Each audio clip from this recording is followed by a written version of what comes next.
All right, this is Eric Housley with Lessons in Lost Love and Resilience, and I'm here today with my friend Kathryn. I think everybody knows the story that I lost my daughter Elena in a mass shooting in 2018. She was a freshman at Pepperdine University.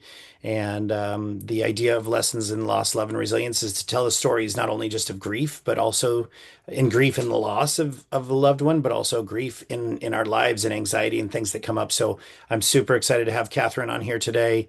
We met by chance recently and have some friends in common from all over the country. One that's already been on the podcast, Scarlett Lewis. And but yeah, Kathryn, can you introduce yourself and tell everybody a little bit about you? Yeah, absolutely. Good to see you, Eric, and Yes. thanks to all the listeners. Yeah, it's an honor to be here, and sorry about what has brought us together, and yet grateful that people are doing something with pain and as you say, loss. I come into this work, I study and teach how to be hopeful.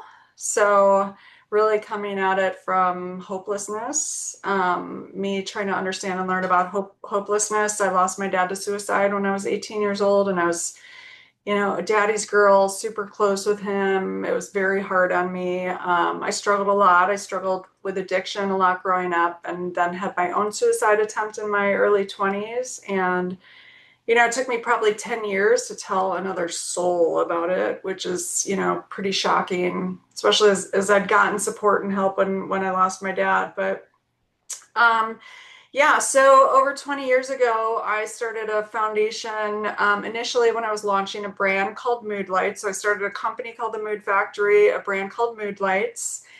And I found the branding in the mental health space to be super depressing, and so much focus on the symptoms as opposed to effective treatments and biology of the brain and getting leaders engaged and celebrities and influencers. And so initially set out to rebrand depression, and then about 5 years into it, I found my way to hopelessness, and then hopelessness is a single consistent predictor of suicide across all the studies. It's the primary symptom of depression, a key symptom of anxiety.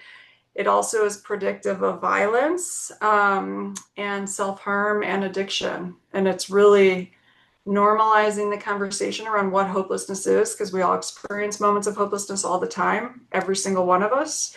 And it's how we manage those moments of hopelessness that matters. And when it becomes persistent hopelessness, that's when it becomes a problem. And so, yeah, doing that work now all around the world.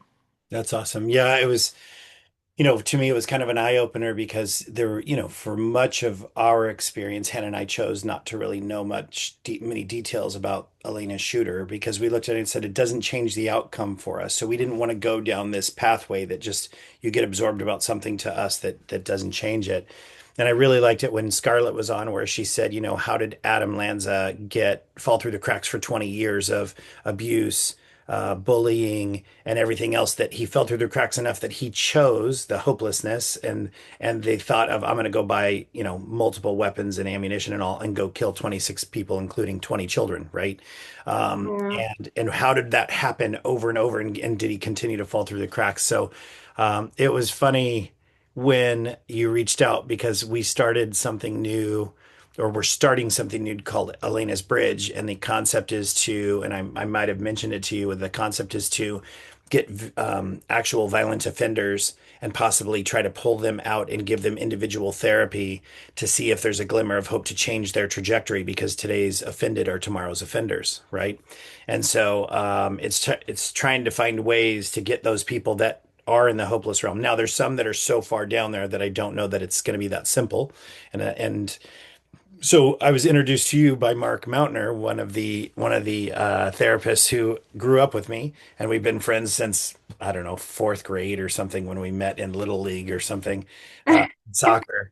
And so it was funny to run into you when you were in Napa randomly, and I'm so glad to have been able to meet.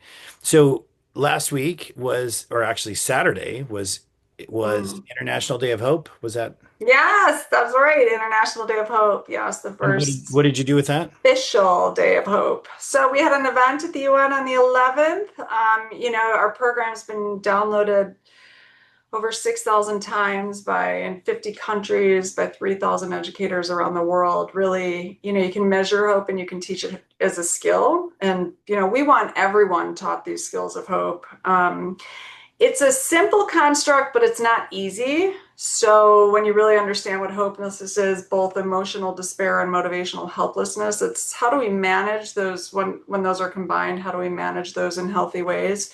So the International Day of Hope is something I've kind of been working on for many years. We have the International Day of Happiness and Peace and Earth Day, for example. Great, how do we activate people around the world on one topic, one single day? And so that was the ambassador of Kiribati at the UN led the resolution, got it passed. And so we had an event at the 11th at the UN with some global folks. And then I actually hit the streets of New York on the 12th and really just talked to people on the streets about hope and gave out information and resources. We use the sunflower as an international symbol. So I gave out lots of sunflower seeds but we had people all over the world, teaching our lessons to children. There's a parent's guide that's available at no cost. We had marches and rallies on hope. What is the future that we want to create? Like, let's stop fighting against each other. Let's stop focusing on what we don't want. And let's focus on what we do want and creating kind of a global vision for that in our communities and within ourselves, within the world, really. So, yeah, so that was really exciting. A That's awesome. culmination, yes, very, very exciting. So, and it's July 12th, so every year. So you can join on to be a partner for next year and still access our global toolkit and resources. And Yeah, no, that's awesome. Well, we had the men's soccer team and women's soccer team that I own. We had 1,500 fans at the game, so we had a huge turnout, best ever.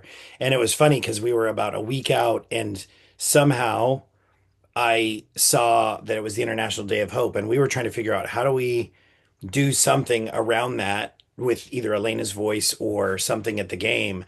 And then I was like, is it weird when a soccer team does something around hope before a game, or does that seem to like, oh, we hope we win type of a thing? Fortunately, we won, so I was glad I didn't jinx ourselves.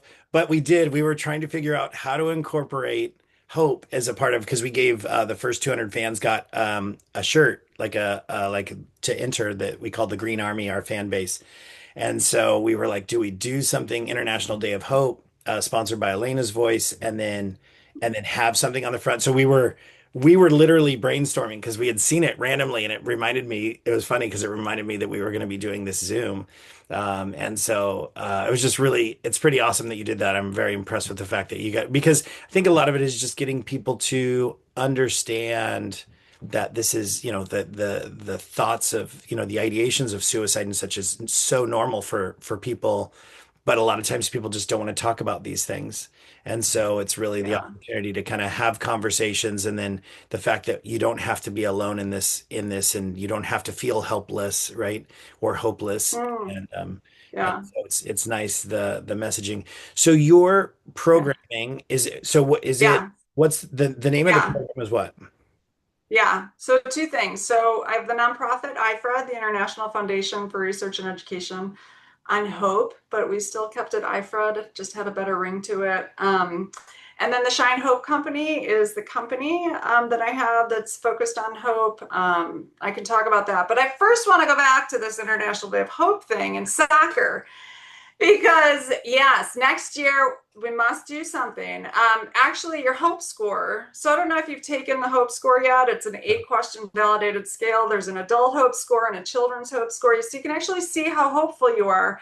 And that score can actually predict how well you do in sports more so even than your abilities. They've done some really interesting research on it. So when you talk about hope, you think of hope as a wish. And so how you used it, like previously, that's really hope, thinking of hope as a wish, but hope is actually a strategy. And when you think about what hopelessness is, both your emotional despair and helplessness, how do you get out of despair into feeling good? And how do you get out of helplessness into action? The higher in hope you are, the more likely you are to do well in sports and to win. So it's actually, there's a great soccer study on it that'll send you. So Love it. it's a good time to even raise awareness on that. Hope is not just like, I hope I win the game. It's like, if you hope to win the game, what do you have to actually do to get there? Like, whatever you hope for in life, like, how do you get to that place? And that's what we teach. Like, that's what all of the programming is about. Is it's not just a wish. It's actually, there's ways to manage our despair in healthy ways. And there's ways to get out of helplessness into action. So we do a lot of work in our programs around goal setting and overcoming obstacles to goal and re-goaling. But Shine is the company that we have to do that. So we're doing Hopeful Cities, how we activate cities around this programming. So we now have programs, we have educator guides, we have a teen program that's a peer-to-peer learning. You know, you get your hope score and then you learn the skills related to hope. We have a college course that's evidence-based, we published research on.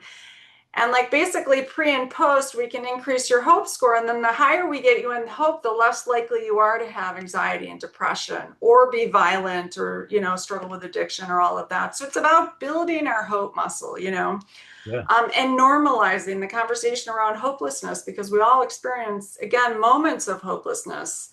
Because when you break down hopelessness, it's sad, angry, afraid. So, like, how many times a day do you have that and a sense of helplessness? When Right. you turn on the news, like, you're likely to be triggered with a moment of hopelessness, but it's how do you manage that moment? And then do you stay in that persistent hopelessness? And so that's, you know, what it's all about, normalizing that conversation. No, I love it. And I think it's really it is resonating. I know after Elena's murder, we almost were immediate at acceptance, like understanding, obviously in sorrow, but we weren't going Yeah. through the anger and the we weren't going through the denial because of where she, you know, we knew she was where she was supposed to be. My wife likes to use the term or the phrase that she says she was in the right place at the right time when evil walked in. And so we didn't go down those stages. I actually went to therapy at first and kind of was like, so am I going to go back through the stages of grief? Because it feels like, I mean, we're already at acceptance, obviously in sorrow, like we were, you know, it was hard. Yeah. It's still hard, Yes. nearly 7 years later, but he was like, no, once you've gotten to that, you know, like this is just your journey. And so understanding that, and I think understanding the hopeless piece, that there's never been that there's not that in my day-to-day life. That's just not how I kind of function. And so it's really it's such an interesting concept, and just, you know, similar for a lot of what we do is the power of positive mindset, right? There's a lot of similarities with that in the hopeless Yeah. score, in the hope score. Love to get it because we go to nationals next week in Dallas and would love to read it before, just out of curiosity, Nice. Yeah. in case I have to give a team talk or something, right? Um, Yeah. but so now Shine Hope, I know you also, so you work primarily, so Chicago's about to become a hopeful city, is that correct? Chicago is a hopeful city. Yes, we've launched Chicago. So Reno, Las Vegas. Yeah, so we basically license out the resources to cities.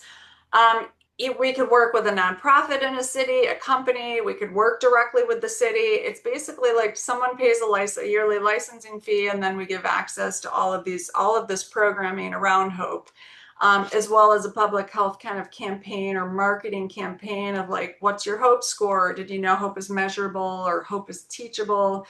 You know, hope is a strategy as it relates to so many of these issues, and it's a proactive thing to do for your community. We have 57% of teen girls in the US identifying with persistent hopelessness.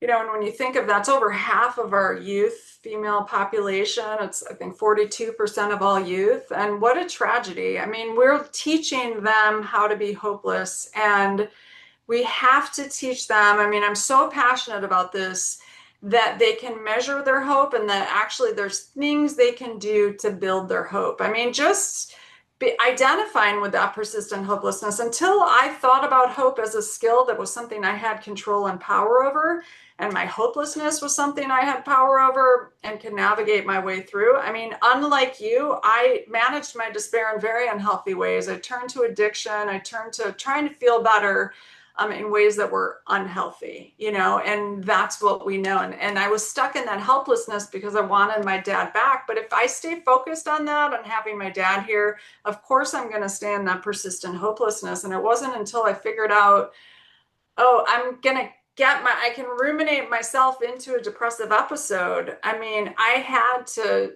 practice skills and learn myself how to do that. I mean, you know, we were talking earlier about suicidal ideations. I still have active suicidal ideations.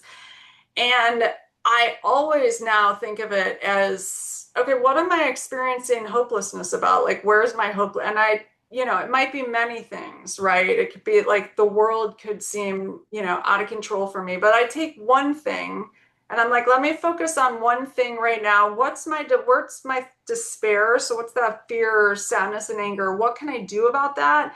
And how can I get out of my helplessness into action? And I focus on that one thing and I start thinking to problem solve. And then, it's not about wanting to die. It's I want my hopelessness to end. And I always have power over my hopelessness. In if I work on it in healthy ways. Now there's tons of unhealthy ways. And when you're violent, you actually produce endorphins. So that feels good. And if you're in a state of despair, until you're taught healthier ways to get these endorphins, the dopamine, the oxytocin, the things we want to feel good, we'll continue to get them in unhealthy ways. And, got to teach our kids these skills. Yeah, in hearing that, we've never really gone down on our side the whole the gun debate, right? On our side. And I know when it comes to something I don't remember where I was at, but and it might have been an event with Brady for gun violence and where I'd seen it and they mentioned the thought of, even just put a barrel lock on a gun and if somebody has that momentary thought of that they want to do something, the thought that they have to unlock the cabinet if they have it locked, unlock the barrel lock, remove it versus somebody just broke into my house. I need this at full access right now. But those two extra steps make them go like, wait, what do I really want to keep going down this path? It's just, hey, are you sure? Wait, are you still sure? I mean, they still have access to it, right? Mm, And so similar things like that where you just find yourself and how do you get yourself out of it? So versus if you can just walk up and do something. I mean, they saw it with the shooter in I describe it, I think it was Gilroy not long after Elena's murder in 2018. It might have been early 2019, I think. And he was either 18 or 19 on his birthday, drove into Nevada, bought an assault rifle over the counter, drives up to this county fair and literally just goes to town. Like if there's any kind of things that would slow or divert hmm or change. So even teaching people the skills like you're talking about at a younger Yeah. age, which is Yeah. similar to what, like the Choose Love movement's doing in many ways. And now what we're trying to do with hmm Elena's voice to try to say like, hey, how do we choose, how do we take the children that are today's offended and not make them tomorrow's offenders because they're going, wait, I don't want that. I've learned that that's not the pathway I want to go. So where Yeah. is so in terms of getting a hope score, is that if somebody was just Yeah. like obviously not a city or a municipality and they're going like Yeah. how would I get my hope score? Is it on shinehope.org or Yeah. TheShineHopeCompany.com. the Shine Like the Hope? Shine. Yeah. TheShineHopeCompany.com has the Hope Scale. We also have it on the International Day of Hope website. Um, we probably have a link in the Hopeful Cities website, but yeah, you can get it. 8 questions, super easy. And you get a sense of where your hope is. And I'll tell you what, these kids, their hope is very low. And we know hopelessness predicts violence. And so that we're not all teaching skills to kids at a very young age is shocking to me because we know the outcomes of hopelessness and unmanaged hopelessness and if we don't address it. And basically, anytime you make a decision out of sadness, fear, or anger, when you're in those states, you make really poor decisions. You don't have access to your frontal lobe, your critical thinking. So, teaching kids this, you're going to make the worst decisions of your life when you make them in that state. And so, learning how to regulate that state and what it does to your brain and your ability to think clearly and problem solve. We've got to teach them emotional regulation. It's just critical. And we don't want to wait until they're in trouble. These are preventative, proactive things all our kids should be learning. And we know the outcomes of higher hope. You're more likely to graduate, you live longer, you stay in school, you get better grades, you do better in sports, kind of all of these things as it relates to higher and hope. And we've already proven that you can teach hope, that it is a skill that you can learn through I think it should be taught like math. Yeah. No, I love the concept because I mean really so I was, I coached soccer for a long time first with Elena and then with Alex And I remember because when I was a boy, I was the only white boy in my class for a long period. It was mostly Hispanic field workers. And so I didn't know a difference from them, even though my parents were business owners and their family was field workers, because these were just my friends, right? And they still, many of them still are. And so I grew up speaking Spanish, like I didn't know why my seventh birthday I didn't get a piñata and tacos because that's what all my friends had.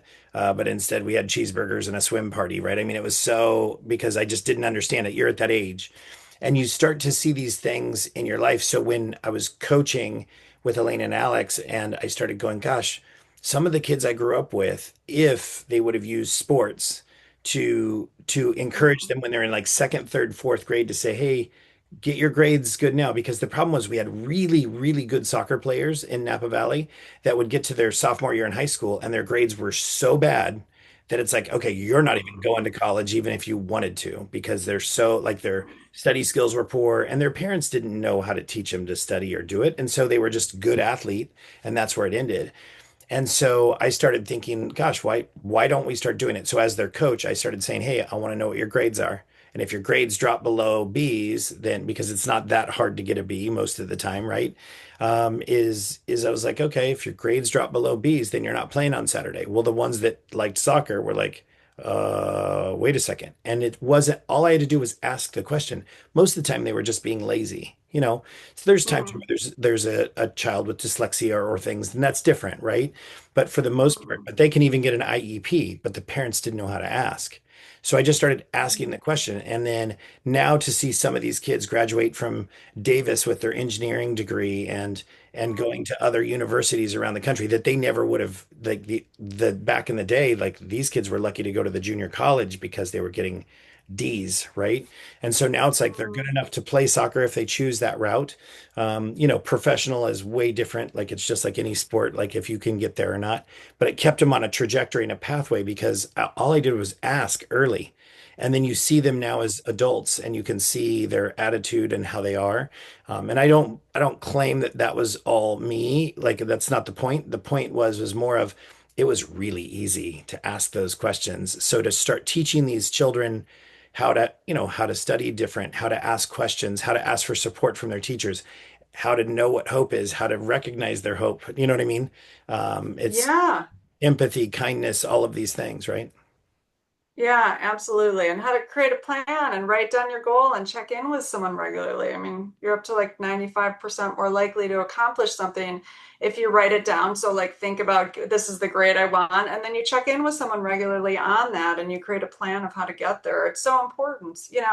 Teachers have told us 50% of the kids in the class don't have one trusted adult in their life. Well, how can we expect our children to succeed if they're not provided the support and encouragement? And so we encourage teachers to serve as that. And it's amazing that you were able to do that for the kids and to see that need and to actually take action and create a path for them to, achieve that. It's changed their lives. And like you said, it doesn't take much, but it does take a trusted, caring adult to see that and see the potential in them and to, help pave a way for them. Yeah. Well, and ironically, I only had to ask a few of them in the beginning a few times, and then once they were on the right, once they were on the path, it was fine, Mhm. right? Yeah. And it's Yeah. not like you wouldn't, that wasn't the case where there's some that you have to check back in with and see how they're doing in XYZ, but it wasn't like this was a weekly check-in. But if you Yeah. until they're in seventh, eighth, ninth grade, it's probably a Yeah. weekly check-in, right? Because you have to Yeah. retrain the brain.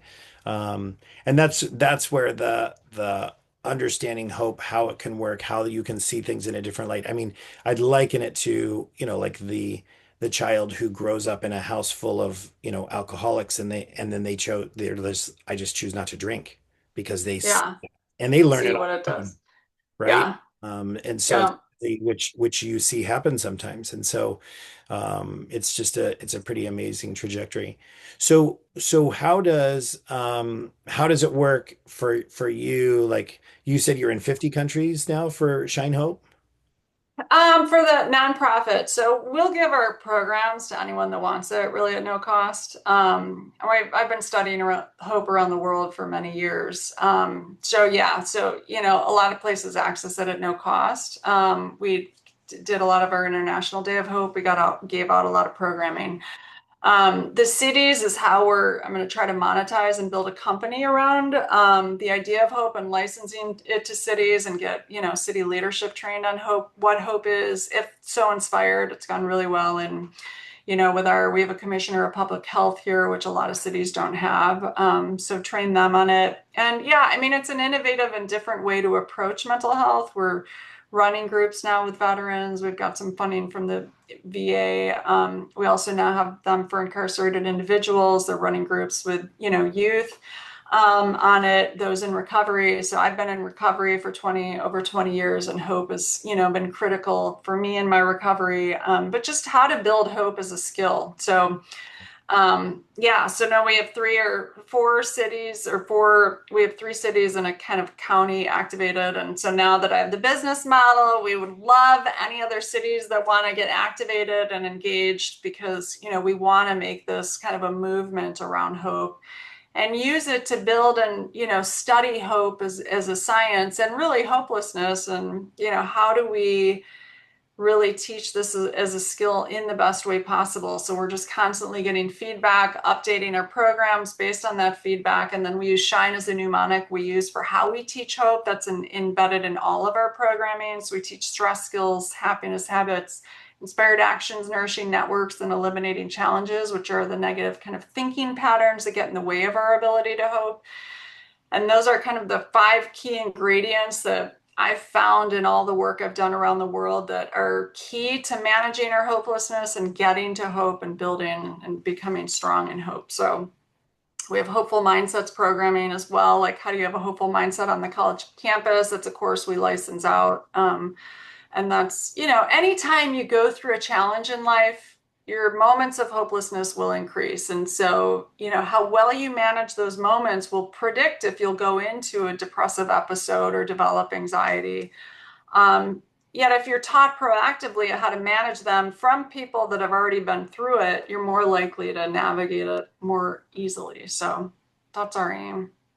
No, that's awesome. And it's nice to hear how it is targeting. I mean, I would assume the level of anxiety based on, studies that I've seen, and I'm not an expert on it by any means, just more than just informational, but looking at university campuses across the country Oh, is, like this is so such a high. huge component in a place where it's like, and sadly we should be training them, 10 years before that, 15. Uh, But at the same yeah. time, it's such a good place to really be there for and try to do it. The question is, when you get the 19-year-old who thinks he already knows everything anyway, it's a little different. Like these are the skills we were taught so much earlier, right?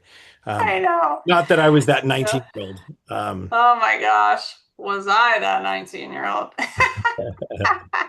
Um, Yeah. no, that's amazing stuff, and I love the way you've taken something. So, something that you still, as you said, you still have these things that come in your head that you to look at it and go, okay, how do I recognize what's happening?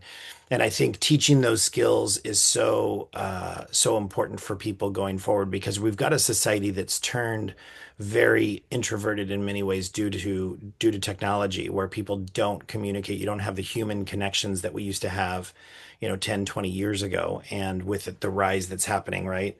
I remember I was talking to a friend, and a friend, John Gordon, a mentor, and I said, he, or either he said it, or somebody had brought it up, and it was that social media is social media and things of the sort. And it came up again with Brady, was, is social media and the violent gaming why mass Mm, shootings are happening in the country?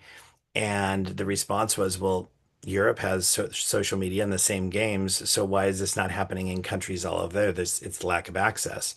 Um, mm, at the same time, you look at the depression, like you look at how people just sit. I mean, I'll go into my restaurant and look, and there's a family of 4, all of them sitting on their phones, I know. nobody talking to each other, and you just go, gosh, that's really sad. Like, and I, Yeah. everybody's here on vacation, and you have a quick message to send, fine. But when you look over Mm, later and they're all still there, it's like, wow, okay. And don't get me wrong, I'm guilty of it too at times, being mm, on my phone. When I try not to be, but there's times where stuff comes up, but there's another when everybody is just disengaged with one another. And you wonder Mm. why there's no human connection, right, in these pieces to that they're really missing. And so trying to get people to recognize that and see how they can change that or want to be the one to change it, go like, okay, let's all put our phones away and let's have a conversation. Or, I mean, there was a point when my son was, I think it was his senior year, maybe junior year in high school, and he had some buddies over. They were like, oh, we're going to have a sleepover. And I said, okay. And I walk in the living room and there's six of them on the couch and they're all on their phones. Now, the Mm. difference is they were all on their phones playing a game together, but Mm. they're all sitting in the same room. I'm like, what? We would have been out I like know. running down the street, like, doing something I know. and getting in trouble that you now look at it and go like it's just changed, right?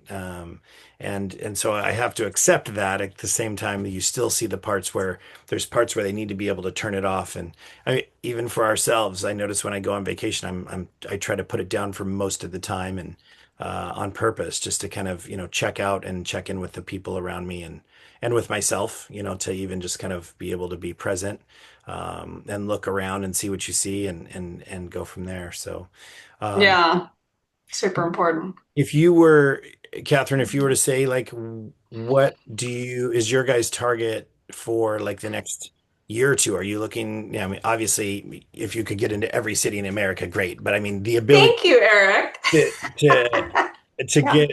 get in that, like, what would be a really like a lofty, the BHAG, right, the big hairy goal of like to get in for this year based on your staffing and the ability to pull it all out. I mean, is it you could do 100 cities easily, like, is it? I mean, we could do as many cities as want to come up. I mean, we have the model built and we have the execution built. It's very operationalized now. It took me a long time to figure out the model of how we do a city, but now it's pretty like, so I mean, I could do as many cities as, cities wanted to do. And that'll allow me to build out funding. We want to build an app to have an app like Calm, but like to teach you how to hope, like, what are all the skills? I mean, hope is not, again, it's a simple construct. It's not easy. And it's about honoring our sadness, our fear, our anger in healthy ways and learning how to manage these in healthy ways. So, yeah, I don't think I mean, my aim is to ensure everyone around the world, like, and I know that's a massive, lofty goal. And yet we all need to learn what hopelessness is. We're taught about our blood sugar and how to manage, for diabetes or our heart rate and all of that. So to me, the hopelessness is in how do we manage our hopelessness in healthy ways? But yeah, my aim is to get in as many cities as possible over the next several years and to really expand the International Day of Hope, to secure funding for the company. I'm going to start working on that to build a big team. But we've figured out a way that we can operationalize it quickly. I mean, we provide the guides. We don't have to go and do training. So cities license it. Everything's scripted. So you create your own stories, or there's some ways to adapt it and stuff, but studied it around the world. And it's a pretty universal construct. Hope is that can be understood in different cultures and contexts. And the people leading them in communities adapt them for for the populations that they're working with. So, which is great. It's been a great way to kind of execute it and have the kind of reach that ultimately I want to reach. I mean, these are the skills that I wish I had known. I just could have prevented so many paths that I didn't need to go down because I was just trying to feel better and just didn't know how. And again, I mean, I think I could have, you can't make someone hopeful. Yet I could have taught my dad what he was experiencing hopelessness about and why staying stuck in that was not, he would never have gotten out. So, I could have taught him the skills. Now, if he would, it's up to him to actually use the skills and do the work to get there. You can't save other people. And that's another thing that's been a hard thing, especially in the recovery.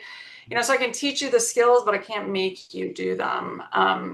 I do think all kids need to learn. I think we're also in some ways over like medicalizing things that are natural. Like kids are I have an anxiety disorder because I'm like afraid.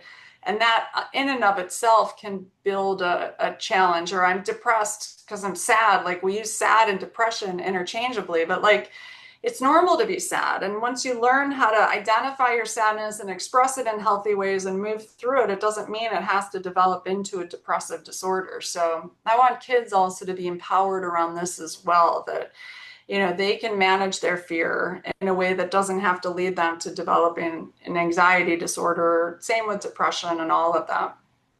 Yeah, that's great too. Because I mean, I see it all the time with people that they, I'm like, well, you might want to talk to a doctor and see what the actual, like what it is. You're not a doctor here. And Yeah, right. you looked on Yeah, WebMD or whatever you do, like, but there's so many other factors that come into play, and it's just better to be safe with that kind of stuff. But I think that that's yes. part of the, there's so much information out there that there's also a ton of misinformation out there, and so it's Yes. just so hard to know really where that is. And I mean, you and I have seen it already, like in efforts of here in Napa and Napa County, and to try to speak to officials is they're also busy. So we got to get in, get the meeting, Yeah.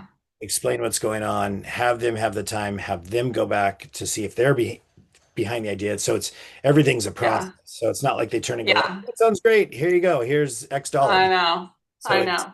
quite a process, but it's something that I think is really worth getting behind, and it's a great project. And I thank you so much for doing it, and as well as coming on here. So, Kathryn, I appreciate it. The shinehopecompany.com. Get on there, take your hope Yeah. score, and see what it is. I'm going to do it because, and I'm going to have my wife and No, son do it too, just out of curiosity. Be interested to see where it's at, and would nice. love to check back in with you again down the road and see what we can do.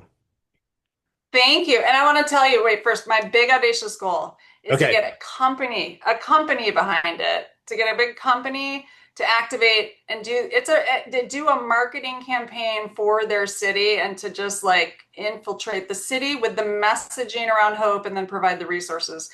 Because I want businesses to start taking responsibility for what's happening with our kids and our youth. Like the interesting thing, study, sorry, that I just have to mention that, No, you're fine. your parents are missing a day of work a month, half of your parents a day of work a month because of their children's mental health. So this is impacting business bottom lines as well. And I think if anyone can do the marketing campaign in the city, more so even than the city officials, it's the businesses. They know how to do that. So to me, getting a big business behind even doing a city and doing it really well would be a great thing. Just throwing it out there is in seeing some of the newest economic impact stuff in the industries and everything else that's going on. I mean, this is to me the health industry, right? Mm. This is Sutter, Kaiser, you name it, in Yes, region, where they look at it and go like, look, if this is helping, this is changing prescription for antidepressants, need for therapists, at least to a degree. If you reduce it by 15, totally. is that 15% cut enough to just start the process? So it's a pretty Yeah, simple concept to say like, hey, these are preventative methods, especially when you, like you had said, that there's scientific proof showing behind it of the actual mindsets of people and how that changes things. So um yeah, but yeah, I'd love to love talk it. about that more. And I mean, but I know on our side, I assume you've had the opportunity to talk to some of those industries, but we've had some really great contacts out here in Napa with Sutter Health. They do a lot for Elena's Voice and for the Rock the Ride that we do. And so I know that they're kind of a regional one, but I would assume that Yeah. there's like regional, like there's an affiliation of regional healthcare around the country.